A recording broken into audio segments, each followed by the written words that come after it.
Hi, this is Dana from Loose Leashes Dog Training. I'm looking forward to our training session.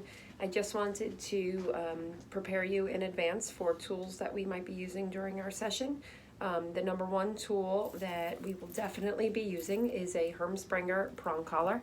I just wanted to give you a little tutorial on it before our session so we don't have to spend a lot of time talking about it. But the prong collar here, obviously it looks like a torture device. It looks like it would definitely hurt your dog.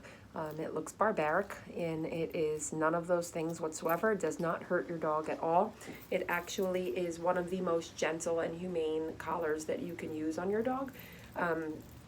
So the way it works is it has these prongs around here, and some people believe that the prongs are spiky and that they hurt the dog, and that's why the dog doesn't pull, but that's absolutely not the truth whatsoever. Hermsprenger prong collars are designed to be the most dull. They have the most blunt prongs in existence. So these are actually the safest and very, very gentle tools that you can use on your dog. So the stereotype behind prong collars is that when the dog starts to pull, that it hurts and the dog stops pulling. And that's not how it works. So I just want to explain that to you before our session. So the way the prong collar works is it works on, pressure off. So when dogs are typically pulling on a standard collar, the pressure around their neck puts them into drive, and drive makes them want to pull more. So the prong collar, if you were to put this on your dog and just take your dog for a walk without any training, your dog would still be pulling with the prong collar pressure. So that's not how it works. So the way it's going to work is that we have it on the dog's neck. We have it nice and high, right below the chin, high up around the neck. And what happens is when the dog begins to pull, we do pressure on, pressure off. Dog gets back to our side. Dog starts to pull again, and we do pressure on, pressure off.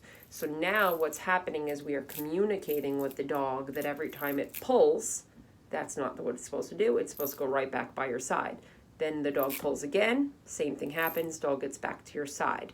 So not only does it help for a dog that is pulling to be able to understand exactly what the dog's position is supposed to be on the walk, but it also helps with dog reactivity to squirrels, cats, skateboard, bikes, other dogs, people, all that stuff. So what happens is as soon as the dog sees something that usually gets it to react or become very alert, is we just pop the leash as soon as the dog sees that environmental. So as soon as the dog is about to even think about reacting to, let's say, another dog, we give the dog information by popping the leash. It's just a quick tug and release. So not only does the prong collar help with pulling, the prong collar also helps communicate with the dog about reacting to other things on a walk. So the prong collar is a tool that we will definitely be using with your dog.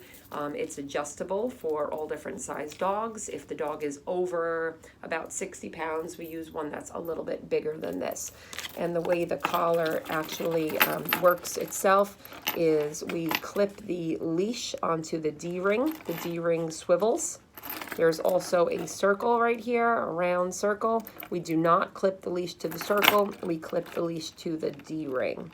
And then to open and close the prongs, we're going to put one finger below the prong, push it up, and then squeeze it off. And then to put it on, we take the prongs and we put 1,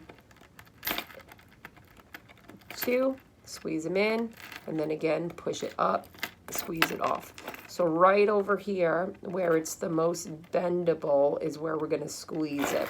So again, we take it right by the tips, we hold the other prong steady, and then we do 1, 2, and then you push it up and squeeze it off. So you can do that on any of these prongs. It doesn't make a difference which one you do. They all open and close. Dog gets bigger, you add more prongs. Dog is smaller, you remove some prongs. So that is the basics about how to use a prong collar. So instead of wasting the time at your house explaining that to you, I'd rather be working with the dog. So hopefully you have a little education before I get there on how to use the prong collar. Yes, it looks barbaric. If there was a way I can make it look beautiful with rainbows and butterflies, people would want to use it more, but you have to just trust me and watch my videos and see that this is actually a very humane tool to use on your dog, and you will see instant results. Okay, see you soon. Thanks.